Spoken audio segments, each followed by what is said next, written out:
The billionaire founder of Revolut has left the UK and is moving to Dubai, and I'm going to break down why. I'm going to tell you what you should know if you're living in the UK and why you should leave, and I'm going to tell you why you should probably consider a lot more options than just Dubai. I've been telling you for some time, I've got a sell rating on living in the UK. I'm going to be hopefully on the Trigonometry podcast in the coming weeks. Those guys will talk about the cultural decline in the UK. But from a financial perspective, the UK is, I've said repeatedly, heading in a worse direction than any high-tax Western country that I have seen since I've been here at Nomad Capitalist for the last 13 years. Every day there's a new headline, there's a new tax, there's a new story of how they're going to squeeze the rich. Now, Nikolay Storonsky is going to be taking his talents to Dubai.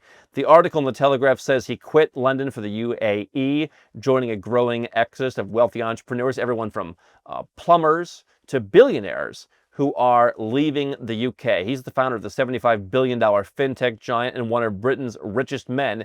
And I think this has to be noted, that we're seeing some of the wealthiest people in some of these countries decide to fly the coop. And it is an embarrassment to the government, says the Telegraph. The move comes 2 weeks after Rachel Reeves hailed the opening of Revolut's new London office, a vote of confidence in Britain.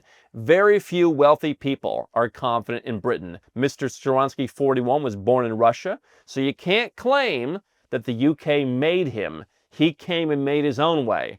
And then they treated him badly.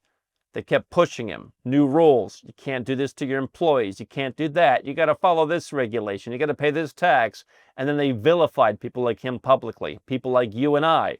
Because with 0% personal tax, 9% corporate tax, the UK, the US, Australia, Canada, their fundamental way of being is not set up to ever compete with that. And yet, you're a lot safer in Dubai than you are in London. I was just in Dubai. No one's walking around ripping your Rolex off your wrist when you go to dinner. What are you paying for in these countries? That's what our clients have been realizing for years. That's what Nikolay Storonsky and many other folks in the UK are realizing now is you've been paying a lot of money to live in a high-tax Western country, and they've basically succeeded based on shaming you. They basically told you, sit down and just shut up. They use the media against you, all these rich people who don't want to pay more. The rich are paying enough in these countries. The rates of tax in these countries are very high, and you get a lot less. And so it's only natural that once people like Mr. Storonsky do as I did, and they wake up from their stupor and say, you know what? No, the media is wrong. I create a lot of value for society. I deserve to go where I'm treated best. Well, then you say to yourself, what the hell am I doing here in the UK? This place is a ripoff. You can come and visit the UK, but why would you want to live there? What we see from our British and other European clients at Nomad Capitalist is they often want to stay in Europe. They often want to stay in the same time zone. And so the first thing I tell people is before you follow the herd and go to Dubai, look at, if you're from Europe, look at other places in Europe. And so Italy, for example, has the lump sum tax, 200,000 euros. Malta, Cyprus, Ireland all have non-dom programs. That's what the UK just scrapped. And they lost a lot of talent over it. Non-dom programs basically mean if you're not considered domiciled there, you can exempt your foreign income. You've got other programs. Even Greece has a lump sum tax program now. We do have an increasing number of folks from Europe looking at South American countries like Uruguay, for example, where they have a more European quality of life than you would find in, let's say, northern South America. So Uruguay, Argentina, the taxes still aren't good there, but we have more people looking at that as a Plan B residence permit. We've a long time had Brits who want to go to Southeast Asia, Thailand being the big one, but Malaysia, where we've hosted our annual event, Nomad Capitalist Live. Malaysia's been a big one because it's a member of the Commonwealth, because they speak English. And so those are two popular places for Europeans in Southeast Asia. And so I think what a lot of people do is they kind of copy and paste someone else's strategy. What Nomad Capitalist is all about is go where you're treated best. Find the place that works for you, not for Mr. Storonsky, not for someone else on YouTube, not even for me. Go where you're treated best. Dubai's a great lifestyle for the right kind of person. Sadia Khan also told me, she said, it's more transactional here. You're not going to make as many close friends. If you want close friends, there might be somewhere else that's tax friendly. One place that I've spent time where it's extremely easy to meet friends is the country of Georgia. You can pay 0 to 1% living in Georgia. Now, it's not as advanced as Dubai, but there's beautiful American-style homes going up there. If you choose to go to the UAE, understand you may be paying a higher tax rate than if you moved to Italy, if you moved to Greece, if you moved to Malta. You may be able to pay less there. Or again, Uruguay, Malaysia, other up-and-coming places in the global south. And so people follow the herd to Dubai. If you need to be around the herd, if you need to go and run a global fintech empire, that may be worth it. If you're just going to say, hey, I just want to lower my taxes, we've helped our clients move to close to 36 different tax-friendly countries around the world, or advise them on doing that. I think a lot of people go to UAE.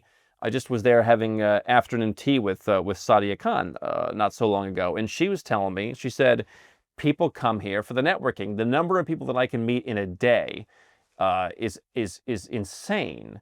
And so if you want to go and network, if you need to stay connected for your industry, Silicon Valley ain't the best place to be connected anymore. New York ain't the best place to be connected. Dubai is the place where if you're doing business globally, that's where you're going to be connected. If that works for you, you can borrow my trifecta method as well. That's a tax-friendly way to live if you're a Brit or anyone else really.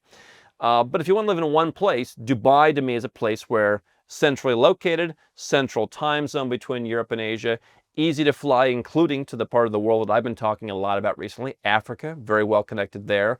So Dubai for connectivity to Europe, to Asia, to Africa, you really can't beat it in terms of the lifestyle. I'm not saying Georgia's the place for you, but for someone who values that less transactional way of living, that's somewhere where a number of my friends who've gone there have said, yeah, you're right. It's really easy to make friends here. People are really loyal to you here. You might prioritize that over the creature comforts and the glam of Dubai. And so these are the kinds of things that we help our clients understand at nomadcapitalist.com/apply. But more importantly, please stop borrowing relocation strategies from billionaires who run huge companies. Borrow the why, not the how, and realize that the difference between your business and Revolut has to be considered. And in that scenario, Dubai may not be the best option. Here's the other thing that Mr. Storonsky may be considering. The UK, with Rachel Reeves in charge, is looking at an exit tax. Other countries already have this. If you build wealth in the United States, in Canada, in Australia, in other Western countries, in fact, in most other Western countries, when you leave, they add up the value of all your stuff, including could be your company. Okay, you built up a company that last raised funds at a $12 million valuation and you own half of that company. You get $6 million. You started the company with zero.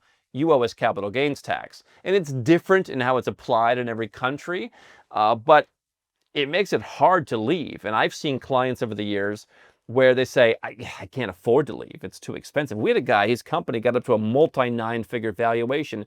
It would have cost him something like $50 million just to leave. He so desperately wanted to leave his country, he didn't have $50 million lying around. And so Mr. Storonsky is probably thinking to himself, I got to get the hell out of here before the exit tax comes into play, where I have to pay an enormous sum just to get out of here. And I think everyone who has a business or a portfolio in the UK should be thinking that. And again, going to nomadcapitalist.com/apply before it's too late. If you can get out of there with zero exit tax, zero departure costs now, that could be 6 or even 7 figures depending on your situation if they put some kind of exit tax in place, the same way all the other Western countries have.